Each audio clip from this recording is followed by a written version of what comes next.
નમસ્કાર. આજે આપણે એક એવા વિષય પર વાત કરવાના છીએ જે ખૂબ જ ગંભીર છે અને જેમાં ઉચ્ચ જોખમ રહેલું છે. કૂવામાં બચાવ કામગીરી. આ કોઈ સામાન્ય ઓપરેશન નથી. અહીં તો દરેક સેકન્ડ કિંમતી છે અને એક નાનો અમથો નિર્ણય પણ જીવન અને મૃત્યુ વચ્ચેની રેખા બની શકે છે. અને આ વાતની શરૂઆત માટે આનાથી વધુ સચોટ વાક્ય બીજું કયું હોઈ શકે? ગેસ ચેક કર્યા વગર ઉતરવું. આ એક ભૂલ સૌથી વધુ ફાયરમેનોના જીવ લે છે.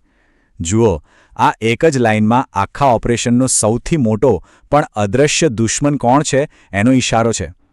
અને આ જ આખી પ્રક્રિયાનો સૌથી પાયાનો નિયમ છે. તો આજે આપણે શું જોવાના છીએ? પહેલાં તો સમજીશું કે આ એક પડકાર કેમ છે.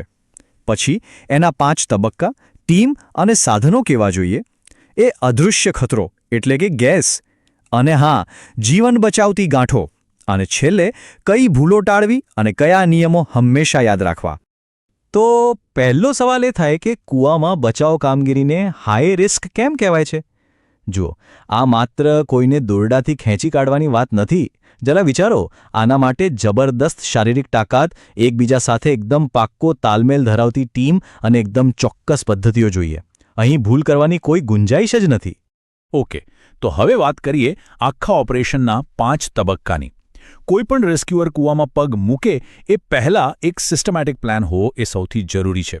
કહી શકાય કે આ પ્લાન જ છે જે ગભરાટવાળી પરિસ્થિતિને એક કંટ્રોલ્ડ ઓપરેશનમાં ફેરવે છે. અને આ 5 તબક્કા છે કયા? પહેલું, સાઇઝ અપ એટલે કે ઘટના સ્થળે પહોંચીને પરિસ્થિતિનું મૂલ્યાંકન કરવું. બીજું, હઝાર્ડ આઇડેન્ટિફિકેશન એટલે કે ત્યાં કયા કયા જોખમો છે, ખાસ કરીને ગેસ, એ ઓળખવો. ત્રીજું, એના આધારે રેસ્ક્યુ પ્લાન બનાવવો. ચોથું, પ્લાનનું એક્ઝિક્યુશન એટલે કે અમલ કરવો. અને પાંચમું, પીડિતને બહાર કાઢ્યા પછી રિકવરી અને મેડિકલ સહાય આપવી. ઉતાવળમાં કૂદી પડવાને બદલે આ સ્ટેપ્સ એકદમ લોજિકલ રીતે આગળ વધે છે. કોઈપણ મિશન એટલું જ મજબૂત હોય છે જેટલી એની ટીમ અને એના સાધનો. આ વિભાગમાં આપણે એ જ જોવાના છીએ. તમારી પાસે દુનિયાનો બેસ્ટ પ્લાન હોય પણ જો સાચી ટીમ અને સાચા સાધનો ન હોય તો એ પ્લાન કાગળ પર જ રહી જાય. અને અહીં જુઓ, કામ કેટલી સરસ રીતે વહેંચાયેલું છે. એક એન્ટ્રી ટીમ છે જે નીચે ઉતરશે, તો એક બેકઅપ ટીમ છે જે કોઈપણ ઇમરજન્સી માટે તૈયાર ઊભી હશે. એક સેફ્ટી ઓફિસર છે જેનું કામ જ એ જોવાનું છે કે બધું સુરક્ષિત રીતે થઈ રહ્યું છે કે નહીં. પછી એક કમ્યુનિકેશન અને મેડિકલ ટીમ. દરેકને પોતાનું કામ ખબર છે. આ જ કોઓર્ડિનેશન ઓપરેશનને સેફ બનાવે છે. હવે વાત કરીએ સાધનોની. આ જે લિસ્ટ છે ને એ બેઝિક સાધનોનું છે. આના વગર તો કામ જ ના થાય.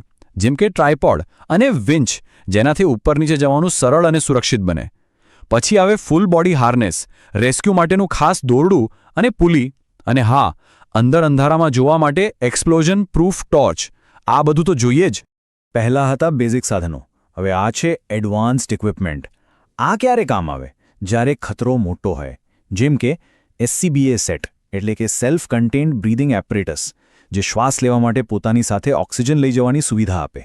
પછી મલ્ટી ગેસ ડિટેક્ટર, જે અંદર કયો ઝેરી ગેસ છે તરત બતાવી દે. વેન્ટિલેશન બ્લોઅર, જે અંદરની ખરાબ હવાને બહાર ફેંકે. આ બધા સ્પેશિયલ સાધનો છે.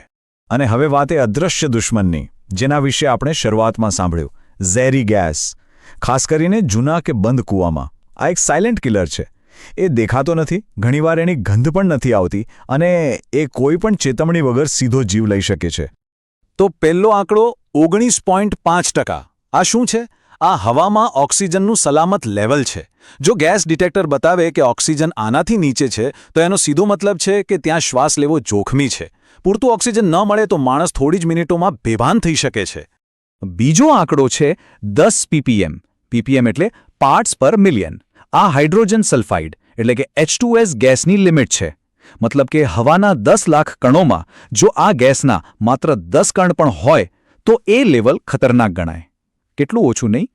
અને એ જ રીતે કાર્બન મોનોક્સાઇડ એટલે કે CO માટે આ લિમિટ છે 35 ppm. આનાથી વધારે પ્રમાણ એટલે સીધું જોખમ.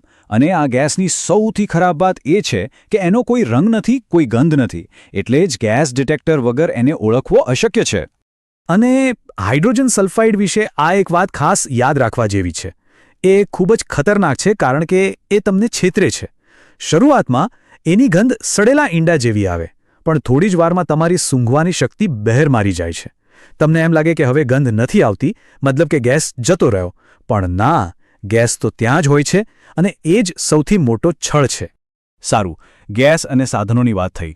હવે એક એવી સ્કિલની વાત કરીએ જે એકદમ બેઝિક છે પણ જેમાં મહારત હોવી ખૂબ જરૂરી છે, અને એ છે જીવન બચાવતી ગાંઠો. રેસ્ક્યુ ઓપરેશન્સમાં દોરડું અને સાચી રીતે લગાવેલી ગાંઠ એ રેસ્ક્યુઅરના સૌથી મોટા અને ભરોસાપાત્ર હથિયાર છે.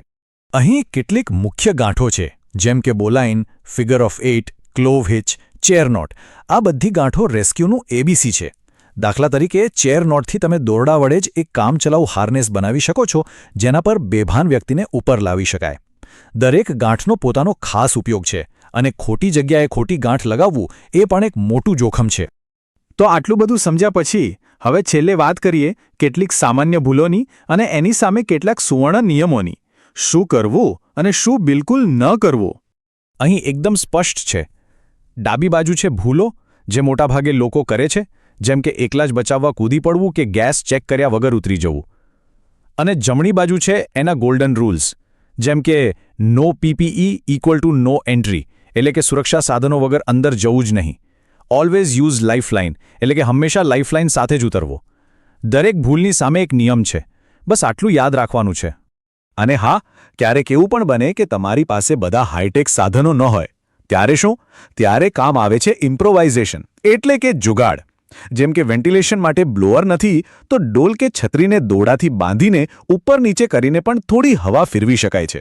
કોઈ મજબૂત ઝાડ કે ગાડીને એન્કર પોઈન્ટ તરીકે વાપરી શકાય છે. જરૂરિયાત સમયે દિમાગ વાપરવું એ પણ એક મોટી સ્કિલ છે. અને યાદ રાખજો, રેસ્ક્યુ ઓપરેશન પીડિતને કૂવામાંથી બહાર કાઢવા પર પૂરું નથી થતું. અસલી કામ તો કદાચ હવે શરૂ થાય છે.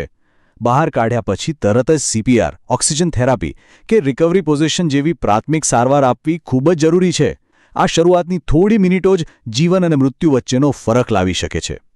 અને અંતે એક સવાલ સાથે આપણે આ ચર્ચાને પૂરી કરીએ. તાલીમ, સાધનો અને ટીમવર્ક આ 3 સુરક્ષા ચેનની મુખ્ય કડીઓ છે. આમાંથી કઈ કડી સૌથી સહેલાઈથી તૂટી શકે છે? જરા વિચારો.